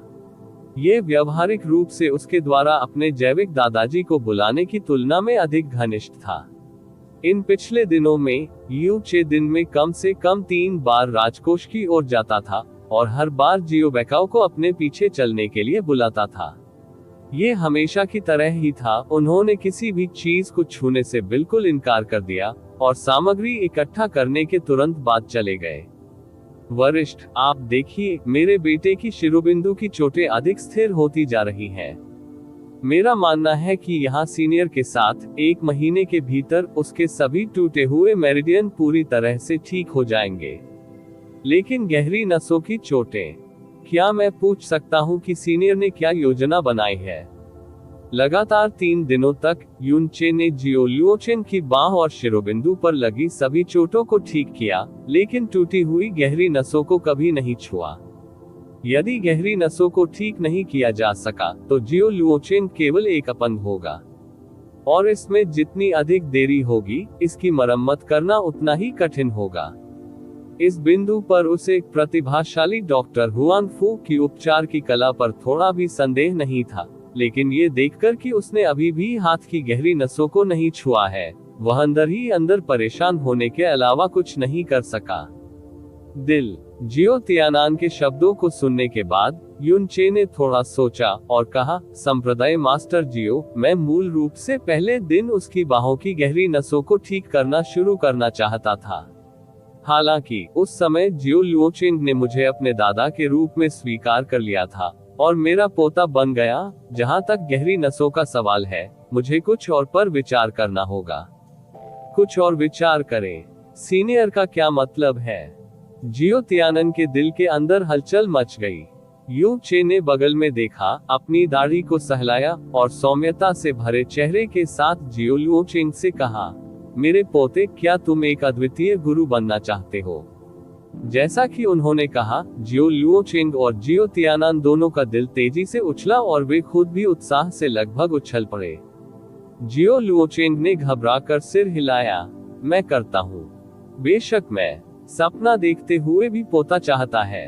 युन चे ने धीरे से सिर हिलाया और कहा, आपकी वर्तमान गहन रगों को देखते हुए आपकी गहन शक्ति का पिछला स्तर नवजात गहन क्षेत्र के 10वें स्तर पर होना चाहिए। नहीं, इस प्रकार की ताकत के साथ आपको इस छोटे शहर के समान आयु वर्ग में काफी अच्छा माना जाना चाहिए। हालांकि अद्वितीय गुरुओं के स्तर से आप में जमीन आसमान का अंतर है। मैंने अपने जीवन में अनगिनत मजबूत युवा देखे हैं। आपकी ही उम्र में कुछ लोग पहले ही आत्मा के गहन क्षेत्र तक पहुंच चुके थे और यहाँ तक कि पृथ्वी के गहन क्षेत्र तक भी। यू चे की बकवास के इन कुछ वाक्यों ने जियो लुओचेंग और जियो तियानान को जोर से हौंफने पर मजबूर कर दिया। आत्मा की गहराई तक पहुंचने के बाद 16 या 17 वर्ष की आयु के साथ क्षेत्र और पृथ्वी गहन क्षेत्र। क्या सचमुच ऐसा कोई व्यक्ति मौजूद है? क्या उसे भी इंसान माना जा सकता है? वो तो बस एक राक्षस होगा। आपकी गहरी नसों को बहाल करना मेरे लिए आसान काम माना जा सकता है। हालांकि फिर आपको प्राथमिक गहन क्षेत्र से खेती शुरू करने की आवश्यकता होगी। लेकिन यहाँ आपके दादाजी के साथ आपकी गहरी नसें ठीक होने के बाद आपको सीधे पृथ्वी पर कदम रखने का एक तरीका है। गहरा क्षेत्र। इसके बाद युन चे ने जो कुछ वाक्य बोले वे बारूदी सुरंगों की तरह थे जो जियो उपनाम वाले पिता और पुत्र के कानों के अंदर फट गए। इसने उन्हें मुंह फाड़े घूरने पर मजबूर कर दिया। 16 साल की उम्र, तुरंत पृथ्वी के गहन दायरे में। अगर किसी और ने ये कहा होता तो जियो उपनाम वाले पिता और पुत्र निश्चित रूप से उसे पागल मानते। हालांकि ये व्यक्ति कौन था? वह सन की भगवान का हाथ था। वह उल्लेखनीय व्यक्ति जिसे प्रोफाउंड स्काई महाद्वीप का नंबर 1 प्रतिभाशाली डॉक्टर कहा जा सकता है। पिछले कुछ दिनों में उसने जो योग्यताएं प्रदर्शित की थी उन्होंने उन्हें विस्फारित आंखों से देखने पर मजबूर कर दिया था। उसके शब्द संभवतः झूठे कैसे हो सकते हैं? जियो लुओचेन को इतना सौभाग्य महसूस हुआ कि वह बेहोश होने की कगार पर था। उसने कांपते होठों से पूछा, दादाजी क्या सचमुच ऐसा कोई रास्ता है? हे, क्या तुम्हारे दादाजी ऐसे व्यक्ति प्रतीत होते हैं जो खोखले वादे करते हैं? यू चे कृपया मुस्कुराए। स्वर्ग के नीचे केवल मैं ही इस विधि को पूरा करने में सक्षम हूँ, और ऐसा करने के लिए 2 पूर्वापेक्षाएं आवश्यक हैं। सबसे पहले गहरी नसें बिखरी हुई हैं, जहां तक दूसरे का सवाल है यह क्या है? जियो तियानान ने एक कदम आगे बढ़ाया और अधीरता से पूछा। 16 साल की उम्र में पृथ्वी के गहन दायरे तक पहुंचने के लिए इस ब्लू विंड एम्पायर में इसे पहले कभी नहीं देखा या सुना गया था। यदि यह वास्तव में हासिल किया गया तो उनका बेटा जियो लुओचेन निश्चित रूप से ब्लू विंड एम्पायर की युवा पीढ़ी में नंबर 1 बन जाएगा। इसके अलावा यह अभूतपूर्व होगा और इसके बाद ऐसा कोई नहीं होगा जो इसे पूरा कर सके। बस इसके बारे में सोचने से वह पहले से ही ऊपर से नीचे तक कांपने की हद तक बुखार में था। ड्रैगन कोर, यू चे ने धीरे से उत्तर दिया। देवताओं के विरुद्ध अध्याय 94 जबरन वसूली। आप ऑडियो बुक्स 108 देख रहे हैं। धोखेबाजों से सावधान रहें। अध्याय 94 जबरन वसूली। Dragon core. जियो तियानन अचंभित रह गया और फिर आगे बोला, यह नहीं हो सकता। ड्रैगन का गहरा कोर, ये सही है। युन चे ने सिर हिलाया और गहरा इशारा करते हुए धीरे से बोला, गहरी नसें मानव जाति के लिए स्वर्ग के सबसे महान उपहारों में से एक है। इसने मनुष्य को अपनी क्षमता से कहीं अधिक शक्ति प्राप्त करने की अनुमति दी है। लेकिन इन गहन शिराओं के अस्तित्व के कारण स्वर्ग के लिए नियमों और प्राकृतिक कानून का एक सेट लागू करना आवश्यक है। चाहे वह प्रतिभाशाली हो या औसत दर्जे की प्रतिभा वाला व्यक्ति, उसके विकास और शक्ति में उत्तरोत्तर वृद्धि होना आवश्यक है। इसके विरुद्ध जाना स्वर्ग के विरुद्ध विद्रोह करना होगा। हालांकि यदि आपकी गहरी नसें क्षतिग्रस्त हो गई हैं, तो वे अब संपूर्ण नहीं हैं, और यह कहा जा सकता है कि उन्हें अब उन नियमों का पालन नहीं करना होगा जो गहरी नसों को करना चाहिए। वर्तमान में मेरे पोते लुओचेन की गहरी नसें टूट गई हैं और वह लगभग अपंग हो गया है।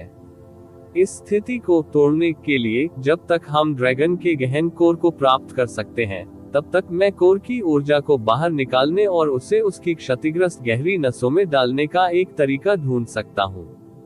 फिर मैं उन्हें एक बार फिर से ठीक कर सकता हूँ और लुओचेन को शुरुआत से ही गहरी नसों से शुरुआत करने दूंगा जो औसत से ऊपर है।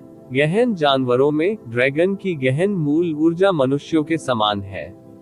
इसलिए केवल ड्रैगन डीपर कोर ही काम करेगा और ग्रेड जितना ऊंचा होगा उतना बेहतर होगा। बेशक यू चे के शब्द पूरी तरह से बकवास थे, लेकिन जियो तियानान और जियो लुओचेन ने इसे ऐसे लिया जैसे कि यह स्वर्ग का फैसला हो। लेकिन इसमें कोई आश्चर्य नहीं था कि उन्होंने ऐसा किया। आखिरकार ये शब्द सन की गॉड हैंड के स्वयं के मुंह से निकले थे और तथ्य यह है कि उन्हें बिल्कुल भी पता नहीं था कि उनका क्या मतलब है। ये स्वाभाविक था।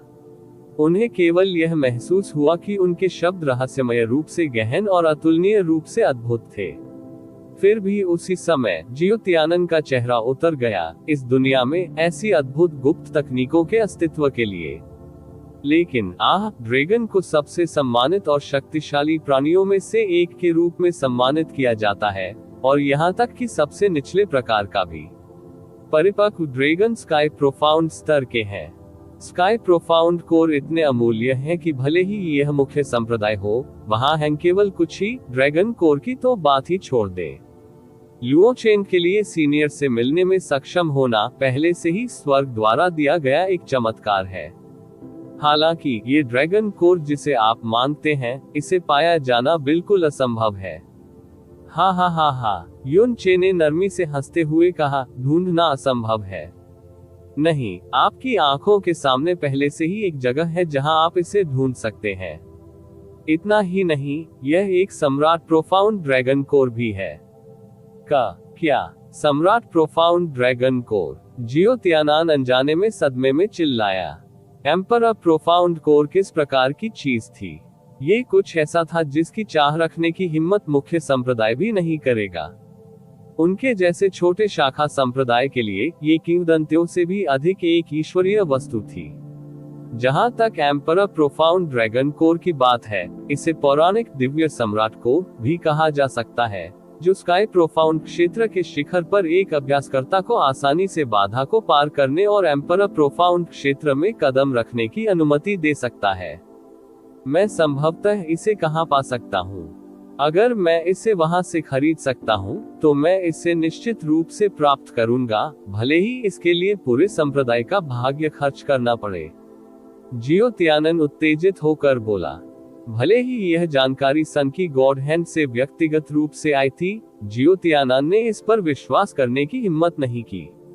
पूरे ब्लू विंड साम्राज्य को हिला देने वाली एक चमत्कारी वस्तु का इस छोटे से न्यू मून सिटी में प्रकट होना कैसे संभव होगा? भले ही यह सच था, अब तक न्यू मून सिटी में पहले से ही पूरे देश के यात्रियों की भीड़ होनी चाहिए थी। 4 दिन पहले जब मैं न्यू मून सिटी शाखा की ब्लैक मून मर्चेंट गिल्ड के पास से गुजर रहा था, तभी मेरी नजर एक ड्रैगन कोर पर पड़ी, और यह भी एम्परर प्रोफाउंड ग्रेड में से एक था। मेरे पूरे जीवन में यदि मैंने जिन उच्च स्तरीय गहन कोर के साथ काम किया है उनकी संख्या 1 लाख नहीं है, तो भी ये लगभग 80,000 होगी। ये निश्चित रूप से एक सम्राट प्रोफाउंड ड्रैगन कोर था। उस समय मैंने भी पहले तो इस पर विश्वास करने की हिम्मत नहीं की, और यहाँ तक कि इसे सत्यापित करने के लिए कुछ देर तक दरवाजे पर खड़ा रहा।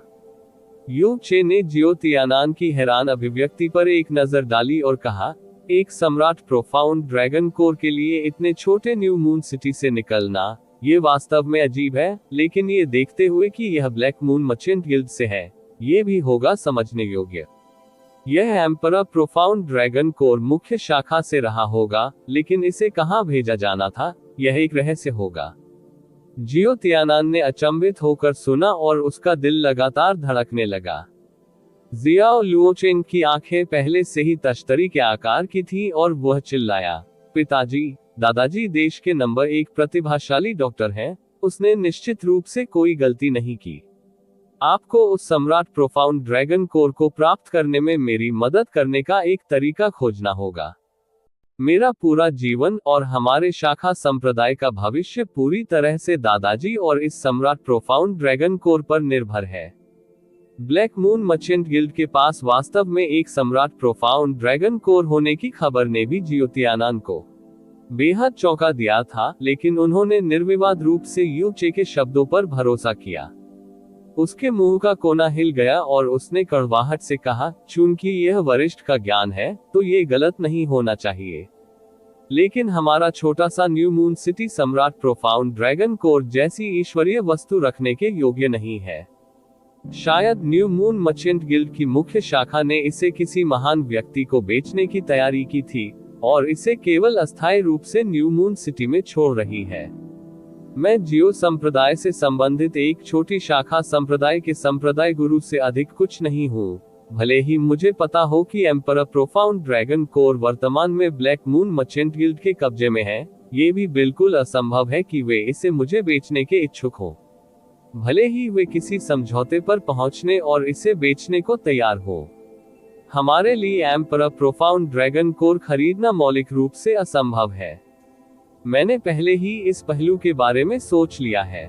यू चे ने अपनी जेबें टटोलना शुरू कर दिया। काफी देर तक खोजबीन करने के बाद आखिरकार उसने एक चमकदार बैंगनी प्रोफाउंड करेंसी कार्ड खरीदा, बिल्कुल वही कार्ड जो क्लर्क ने उसे पहली बार ब्लैक मून मर्चेंट गिल्ड का दौरा करने पर दिया था। इसे जियो तियानान की हथेली पर रखने के बाद उन्होंने उदासीनता से कहा, लगभग 30 साल पहले ब्लैक मून मर्चेंट गिल्ड के वर्तमान मालिक पर दुश्मनों ने घात लगाकर हमला किया था और एक कड़वी लड़ाई के बाद उन्हें भारी चोटें आई थी। उसकी जान बाल बाल बचने के बाद मैंने उसकी देखभाल की और उसे वापस स्वस्थ कर दिया। वह सौंप चुका था। मुझे ये प्रोफाउंड करेंसी कार्ड मिला और दावा किया कि इस प्रोफाउंड करेंसी कार्ड के साथ मैं इस महाद्वीप में किसी भी ब्लैक मून मर्चेंट गिल्ड से सबसे कम कीमत पर जो कुछ भी चाहता हूं उसे खरीद सकता हूं। 30 वर्षों से मैंने कभी भी इस प्रोफाउंड करेंसी कार्ड का उपयोग नहीं किया है, लेकिन आपात स्थिति के मामले में इसे हमेशा अपने साथ लाता हूं। चूंकि यह मालिक द्वारा उपहार में दिया गया है, इसलिए इसका उपयोग होना चाहिए। जियो तियानान की मूल जांच से ये केवल एक बहुत ही सामान्य बैंगनी सुनहरा कार्ड था, लेकिन ये सुनकर कि यह कैसे हुआ, उसके दोनों हाथ इतनी उत्तेजना से कांपने लगे कि उसने बैंगनी सोने का कार्ड लगभग गिरा ही दिया। ब्लैक मून मर्चेंट गिल्ड के मालिक, वह वास्तव में पूरे प्रोफाउंड स्काई महाद्वीप में नंबर 1 अधिपति था। वह एक प्रभावशाली व्यक्ति थे जिनकी संपत्ति और प्रभाव ने स्वर्ग को छू लिया था। उनके द्वारा कहे गए शब्दों के अलावा उन्होंने व्यक्तिगत रूप से यह बैंगनी सुनहरा कार्ड दिया था। इस बैंगनी सुनहरा कार्ड का मूल्य निश्चित रूप से सम्राट के गहन ड्रैगन कोर से कम नहीं था। सीनियर, अगर यह आपको ब्लैक मून मर्चेंट गिल्ड के मालिक द्वारा दिया गया था, तो ये बैंगनी सुनहरा कार्ड बहुत कीमती है। तथ्य यह है कि सीनियर ने लुओचेन की खातिर इसे लेने में संकोच नहीं किया। ये जूनियर वास्तव में है, वह नहीं जानता कि इस बड़े उपकार का बदला कैसे चुकाऊं। जियो तियानान ने बैंगनी सुनहरा कार्ड अपने हाथ में रखते हुए भावनात्मक रूप से कहा। यू चे धीरे से मुस्कुराया और उसकी अभिव्यक्ति में उदासी के निशान दिखाई दिए। लुओचेन मेरा पोता है। उनके दादा के रूप में क्या मेरे लिए ऐसा करना स्वाभाविक नहीं है? इसे ये भी माना जा सकता है कि मैं उस वर्ष के अपने पछतावे को सुधारने के लिए लुओचेन का उपयोग कर रहा हूँ। लुओचेन, जल्दी से अपने दादाजी को धन्यवाद दो, जियो तियानन ने जोर से कहा। जियो लुओचेन ने तुरंत उठने के लिए संघर्ष किया और यू चे को गंभीरता से प्रणाम किया। वह भावनात्मक रूप से इतना भावुक हो गया था कि लगभग उसकी आंखों में आंसू आ गए थे।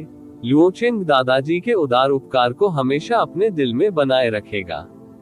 लुओचेन निश्चित रूप से भविष्य में दादाजी के प्रति समर्पित रहेगा। यदि नहीं, तो मुझ पर बिजली गिरेगी, क्योंकि स्वर्ग और पृथ्वी भी इसे सहन नहीं करेंगे।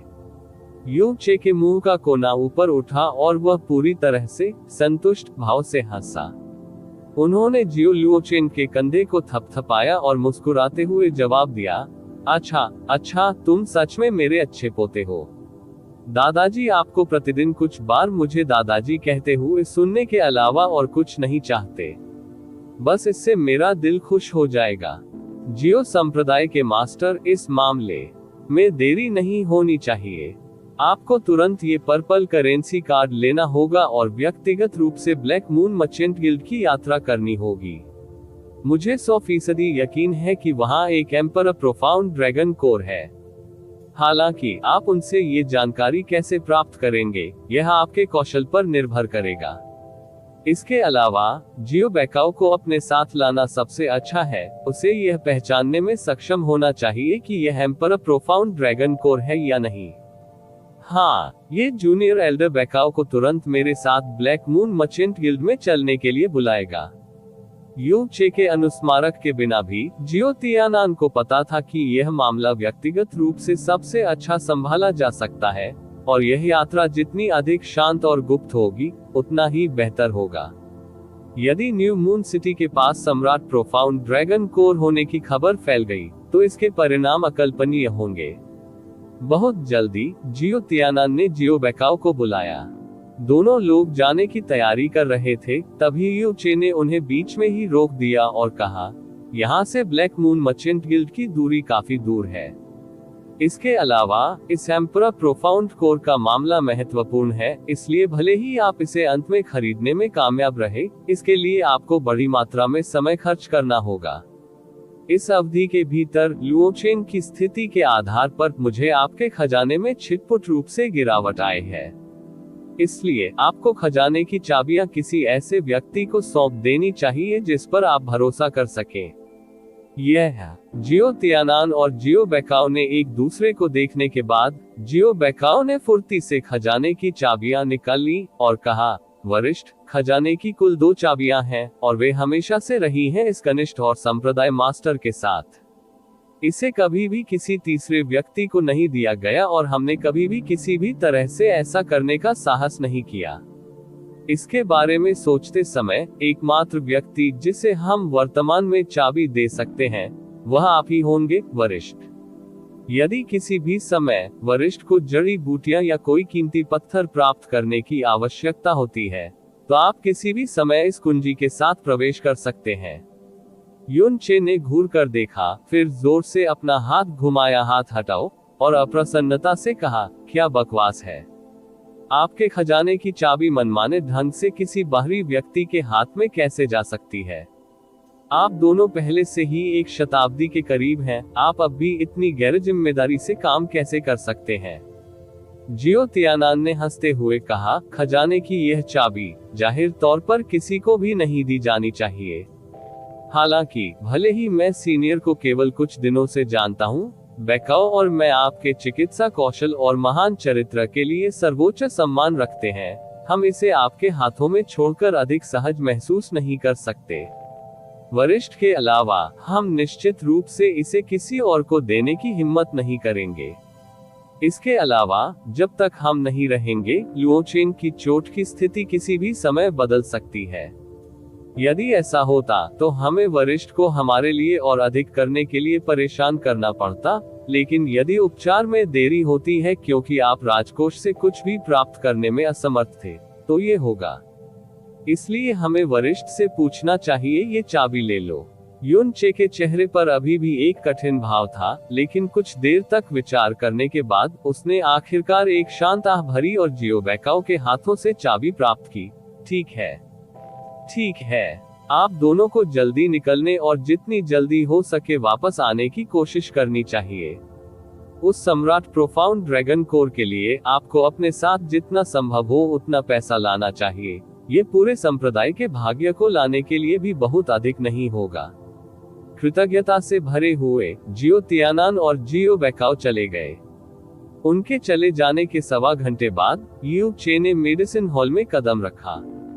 वह मार्ग जो उसने पहले ही याद कर लिया था, उसका अनुसरण करते हुए सिर ऊंचा और सीना ऊंचा करके सीधे राजकोष की ओर चल दिया। वह बिना किसी रुकावट के गार्डों के पास से गुजर गया। न केवल गार्ड ने उसे रोका नहीं, बल्कि जब वह आगे बढ़ा तो गार्ड ने उनसे सम्मानजनक अभिवादन भी प्राप्त किया। राजकोष के दरवाजे पर पहुंचकर उसने चाबी निकाली और ठंडी हवा से भरे राजकोष में प्रवेश करने के लिए लगातार 3 पत्थर के दरवाजे खोले। दवा, जेड, क्रिस्टल और हथियारों की चकाचौंध भरी विविधता को देखकर उसकी दृष्टि भर गई। यू चे के मुंह के कोने धीरे धीरे थोड़ा थोड़ा करके ऊपर उठ रहे थे क्योंकि वह राजकोष के दरवाजे पर खड़ा था। इतने दिनों तक कड़ी मेहनत करने के बाद आखिरकार पुरस्कार पाने का समय आ गया। एक संप्रदाय का 1000 वर्ष का संचय। ये भाग्य कितना बड़ा होगा यदि यह सब एक ही दिन में नष्ट हो गया।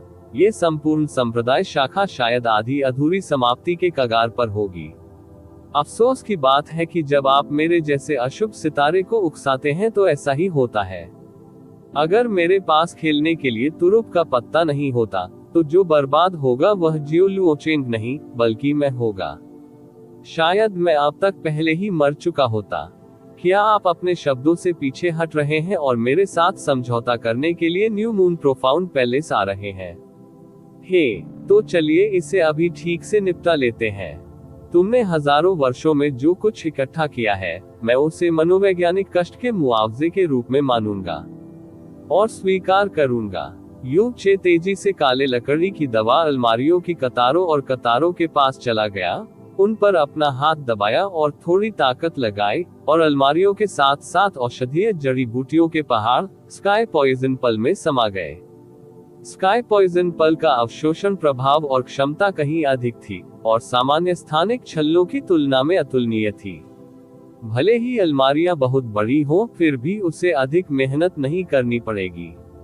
30 मिनट के भीतर औषधीय अलमारियों के 1000 से अधिक समूह वहीं गायब हो गए थे। इसके तुरंत बाद ठंडी जेट के समूहों ने भी इसका अनुसरण किया। ये खजाना काफी बड़ा था, लेकिन स्काई पॉइजन पल की असीमित क्षमता के साथ, भले ही यह खजाना 100 गुना बड़ा हो, अगर यूचे को पर्याप्त समय दिया गया, तो भी वह इसे स्काई पॉइजन पल में समाहित करने में सक्षम होगा। देवताओं के विरुद्ध अध्याय 95 जहर आग की छड़ी। आप ऑडियो बुक्स 108 देख रहे हैं। धोखेबाजों से सावधान रहें। अध्याय 95 जहर आग की छड़ी। 1/4 घंटे से भी कम समय में खजाने में मौजूद सभी कीमती क्रिस्टल और कीमती जेड, जिसमें जियो सेक्ट ब्रांच सेक्ट का सबसे मूल्यवान खजाना पर्पल वेंड हेवन क्रिस्टल का टुकड़ा भी शामिल था, सभी ऊंचे द्वारा आकाश में समा गए। विश मोती। तुरंत यू चे ने एक बार फिर अपना ध्यान 30 मीटर लंबे हथियार रैक की ओर लगाया। जो हथियार और कवच यहाँ लटकाए जाने के योग्य थे, उनमें से एक भी सामान्य नहीं था, खासकर टाइगर सोल तलवार नहीं जो बीच में लटकी हुई थी। इससे एक गौरवपूर्ण और राजसी आभा झलक रही थी। उच्चतम गुणवत्ता के कई 100 हथियारों से घिरा होने के बावजूद, जो पहली नजर में किसी को भी अपनी नजरें टिकाए रखने से खुद को रोक नहीं पाएगा।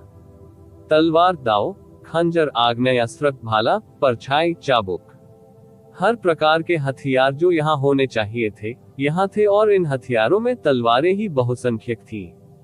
आखिरकार जियो संप्रदाय और स्वर्गीय तलवार विला एक जैसे थे, वे हथियार के रूप में मुख्यतः तलवार पर निर्भर थे। यू चे ने इन सभी हथियारों को स्काई पॉइजन पल में फेंक दिया और फिर हथियार रैक के नीचे रखे एक काफी छोटे धातु के बक्से को खोल दिया। बारूद की दमघोंटू गंध ने तुरंत उसकी नाक पर हमला कर दिया, फिर भी उसके भीतर मौजूद चीज ने उसे थोड़ा चौंका दिया। इस धातु के बक्से में 3 बेहद छोटे और अजीब आकार के हथियार थे, और 9 मुट्ठी के आकार की लोहे की मनके के आकार की चीजें भी थीं जो अलग अलग रखी गई थी। उसने हैरान चेहरे के साथ हथियार उठाया और उसे आकार दिया। उसके स्पर्श से पता चला कि यह अजीब आकार का हथियार परिष्कृत स्टील से तैयार किया गया होना चाहिए था। इस सामग्री को बहुमूल्य नहीं माना जा सकता था, और यहाँ तक कि राजकोष के सभी हथियारों के बीच अप्रस्तुत भी माना जा सकता था। फिर भी इसने युनचे को एक बेहद खतरनाक प्रकार की भावना दी। मुड़े हुए आकार को मानते हुए, ये लगभग एक वयस्क व्यक्ति की बाह के बराबर था और उसके हाथों में भारी महसूस होता था। इसे दूसरी तरफ पलटते हुए यू चे ने एक बहुत छोटा लेबल देखा, जहर आग रॉड छड़। युन चे को जो पता था, उसके अनुसार रॉड का मतलब कुल्हाड़ी के हैंडल की आंख से होना चाहिए, लेकिन यहाँ यह इस अजीब आकार के हथियार के नाम पर दिखाई दिया था। यू चे ने पहली बार इस तरह का हथियार देखा था, और यह नाम भी उसने पहली बार सुना था।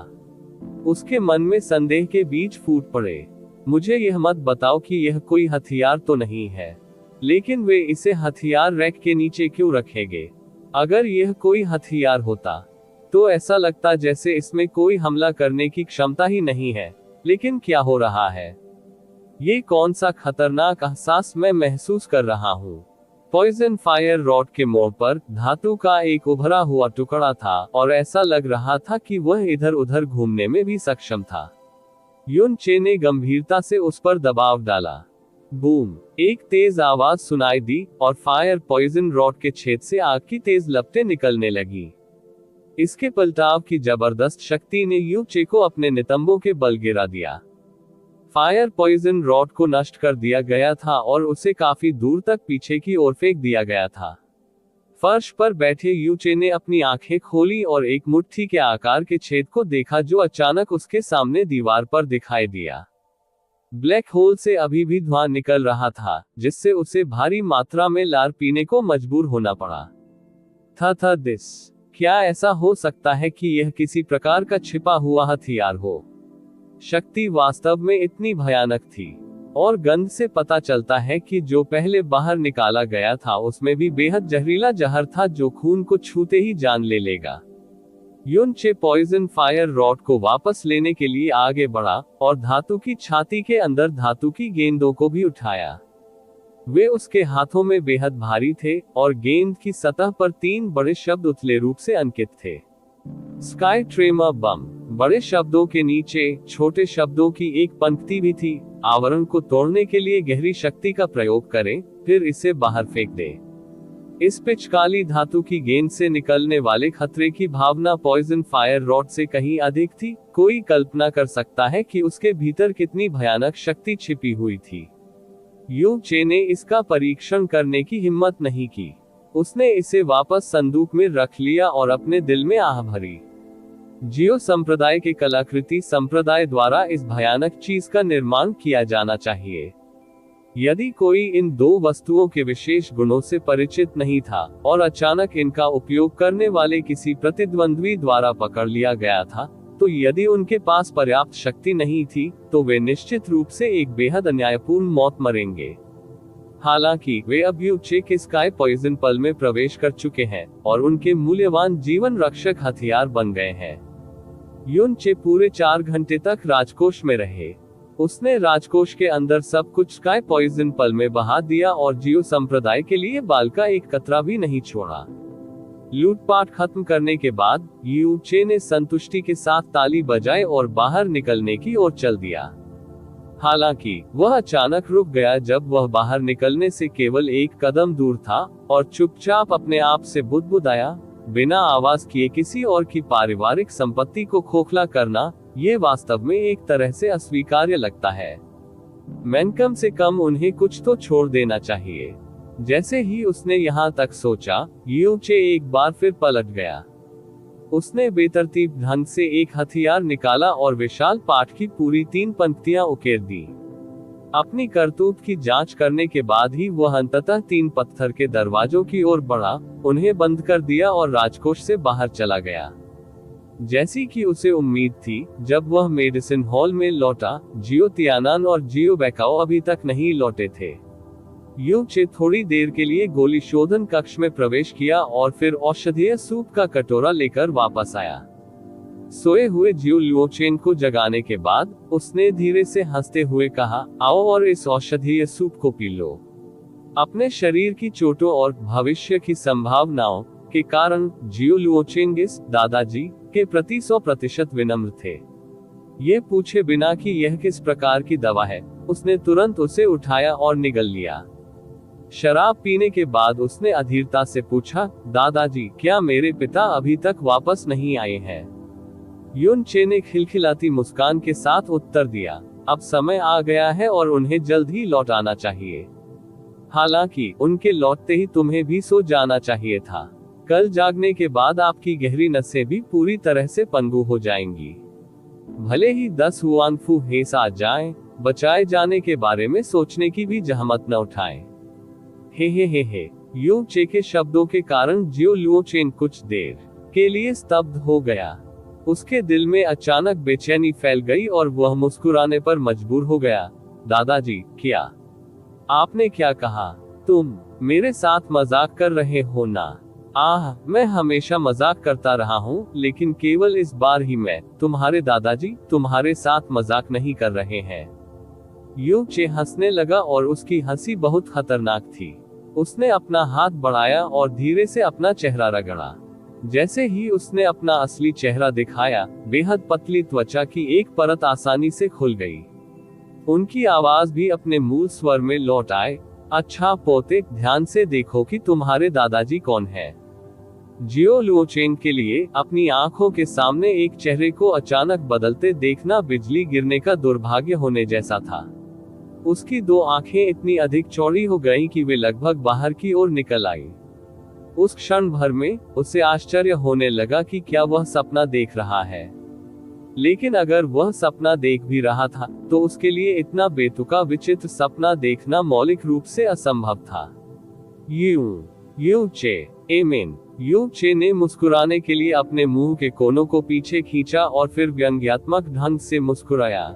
जियो लुओचेन, मेरे अच्छे पोते, तुम अचानक इतने असंस्कृत कैसे हो गए कि वास्तव में सीधे मुझे तुम्हारे दादाजी का महान नाम कहने का साहस किया। असंभव, असंभव, यह आप कैसे हो सकते हैं? असंभव। जियो लुओचेन का शरीर पीछे की ओर सिकुड़ गया क्योंकि उसके चेहरे के भाव अत्यधिक विकृत हो गए। आतंक, सदमा, शर्म, निराशा, अविश्वास, नेत्रगोलकों का एक जोड़ा और भी अधिक बाहरी रूप से उभरी हुई अवस्था में बना रहा, मानो उन्होंने इस दुनिया का सबसे भयानक दृश्य देखा हो। काफी देर के बाद आखिरकार वह किसी चीज से बाहर निकला और कांपती और कर्कश आवाज में घबराहट के साथ चिल्लाने लगा, कोई है, कोई जल्दी करो, कोई आओ। भले ही आप अपना गला फाड़ फाड़ कर चिल्लाएं, ये बेकार है। ऐसा नहीं है कि आप नहीं जानते कि मेरी पहचान लीक होने से रोकने के लिए, जिसका असर आपकी चोटों पर पड़ेगा, आपके पिता ने किसी को भी यहाँ आने से रोका था। TSK, वह कितना सतर्क है। युन चे ने अपने हाथ से अपनी ठुड्डी उठाए और जियो लुओचेन की ओर देखते हुए मुस्कुराया, जिसका चेहरा पूरी तरह से भयभीत अभिव्यक्ति के साथ भयानक सफेद था। लेकिन आपको इतना डरने की जरूरत नहीं है। मैं वास्तव में तुम्हें नहीं मारूंगा, मैं तुम्हें नहीं मारूंगा। आखिरकार आपने कुछ दिन पहले ही मुझे इतने प्यार से दादाजी कहा है और यहाँ तक कि जीवन भर मेरी सेवा करने की कसम भी खाए है। हे, यहाँ तक कि एक क्रूर बाघ भी अपने बच्चों को नहीं खाएगा। मैं, तुम्हारे दादाजी, अपने अच्छे पोते को कैसे मार सकते हैं? दादाजी आपको पूरी जिंदगी अपने बिस्तर पर आराम से लेटने देंगे और आपको अपने दादाजी की दयालुता को जीवन भर याद रखने देंगे। यू चे के शब्दों के साथ उसकी आंखों के सामने कथानक में बदलाव आया, जिसने जियो लुओचेन की मनोवैज्ञानिक सुरक्षा को लगभग पूरी तरह से ध्वस्त कर दिया। अभी उसके होंठ इस हद तक पीले पड़ गए थे कि उनमें खून के रंग का जरा सा भी आभास नहीं हो रहा था। यदि उसने इसे व्यक्तिगत रूप से नहीं देखा और सुना होता, भले ही कोई उसे मार देता, तब भी उसने कभी नहीं सोचा होता कि यह बेजोड़ प्रतिभाशाली डॉक्टर वास्तव में यू चे होगा। वे पूरी तरह से अलग अलग दायरे के दो लोग थे और उनमें थोड़ी सी भी बात नहीं होनी चाहिए थी सामान्य। इस तरह के मनोवैज्ञानिक प्रभाव ने दुनिया के बारे में उनके पूरे दृष्टिकोण को लगभग ध्वस्त कर दिया। इन दिनों के दौरान सभी ने उन्हें भगवान के रूप में माना था और पिछले संप्रदाय गुरु की तरह उनकी सेवा की थी। उसने घुटनों के बल बैठकर प्रणाम भी किया था और कुछ दिनों तक उसे दादाजी भी कहा था। इस तरह का अपमान उसकी आत्मा पर जीवन भर का निशान छोड़ने के लिए काफी था। यू चे, हमारी कोई पुरानी नाराजगी नहीं है, कोई हालिया दुश्मनी नहीं है। वो तुम ही थे जिसने मुझे सबसे पहले गंभीर रूप से घायल किया था।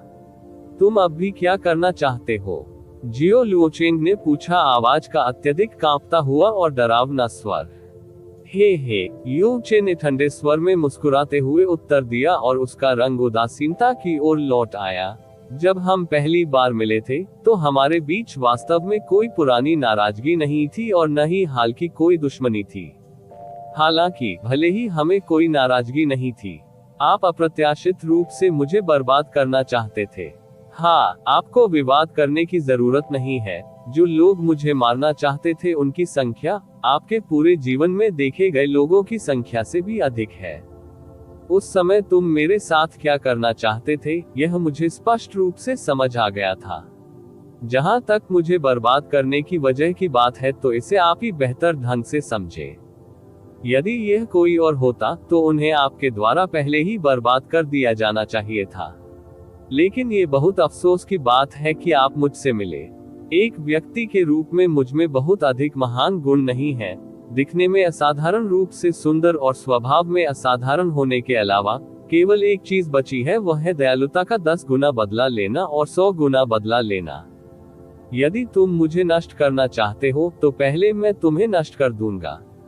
भले ही हमारे बीच पहले एक समझौता हुआ था, फिर भी आपके पिता मेरी जान लेने की कोशिश करने के लिए व्यक्तिगत रूप से न्यू मून प्रोफाउंड पैलेस आए थे। उसकी वजह से मैं आपके पूरे संप्रदाय को इतना आतंकित कर दूंगा कि मुर्गियां और कुत्ते भी अछूते नहीं रहेंगे। युन चे ने अपनी आंखें सिकोड़ ली, उसका पूरा चेहरा उदासीनता और ठंडे उपहास से भर गया। जब तुम कल उठो तो अपने पिता से कहो कि इस बार यह केवल एक छोटा सबक है। मैं जन्मजात अशुभ तारा हूँ, यदि आप मुझे फिर से उकसाना जारी रखेंगे तो अगली बार यह उतना कोमल नहीं होगा। शायद आपका ये पूरा संप्रदाय इस गहन आकाश महाद्वीप से हमेशा के लिए गायब हो जाएगा। आप जियो लुओचेन की आंखें खुल गईं और उसने बिना रुके यू चे पर अपनी नजरें जमा दी। उसकी आंखों के सामने वर्तमान यू चे निस्संदेह उसका सबसे बुरा सपना बन गया था। उसके पास केवल एक शब्द बोलने के लिए पर्याप्त समय था, इससे पहले कि उसकी दृष्टि काली हो गई क्योंकि उसका शरीर भारी मात्रा में पीछे की ओर गिर गया। युन चे ठंड से हंसा और खड़ा हो गया। वह दुखी होकर बुदबुदाया, इस स्थिति में मैं केवल इस प्रकार का गुप्त और बेशर्म तरीका ही अपना सकता हूँ। मुझे नहीं पता कि मैं ऐसी स्थिति में कब पहुंचूंगा जहां मैं पूरी तरह से बेलगाम हो जाऊंगा और जब चाहूं तब बेशर्मी से कुल्लों को कुचल दूंगा। ये केवल दूसरे पक्ष की हृदयहीन क्रूरता के कारण था कि उसने उसे अपंग कर दिया और फिर गुप्त रूप से पूरे संप्रदाय के हजारों साल के संचय को चुरा लिया। ये सचमुच थोड़ा जाती और क्रूर था। हालांकि यू चे चाहता था कि उसकी ताकत सबसे तेज गति से आगे बढ़े, जिसका मतलब था कि बड़ी मात्रा में उच्च स्तरीय औषधीय अवयवों की तत्काल आवश्यकता थी। और यह जियो संप्रदाय शाखा संप्रदाय बस खुद को टिप पर फेंकने के लिए हुआ उसके भाले का। ऐसा होने पर उन्हें अपने लिए परेशानी लाने का पूरा और दुर्भाग्यपूर्ण सौभाग्य प्राप्त हुआ। युन चे ने अपना चेहरा रगड़ा, धीरे से थपथपाया और फिर एक बार फिर से हुआंग फूहे की तरह दिखने लगा। उसने जाने के लिए तुरंत अपनी पीठ नहीं थपथपाई क्योंकि यह जियो संप्रदाय बहुत बड़ा था और एक पहाड़ की चोटी पर भी था। अकेले होने पर उसका रास्ता भटक जाना निश्चित था। एक और घंटा बीत जाने के बाद आखिरकार जियो तियानान और जियो बेकाओ वापस आ गए। उन दोनों के चेहरे उत्तेजना से लाल हो गए थे। स्पष्ट रूप से उन्होंने पहले ही सम्राट प्रोफाउंड ड्रैगन को हासिल कर लिया था। इस तरह के और अपडेट के लिए कृपया हमारे चैनल ऑडियो बुक्स 108 को सब्सक्राइब करें और नोटिफिकेशन सक्षम करें। धन्यवाद।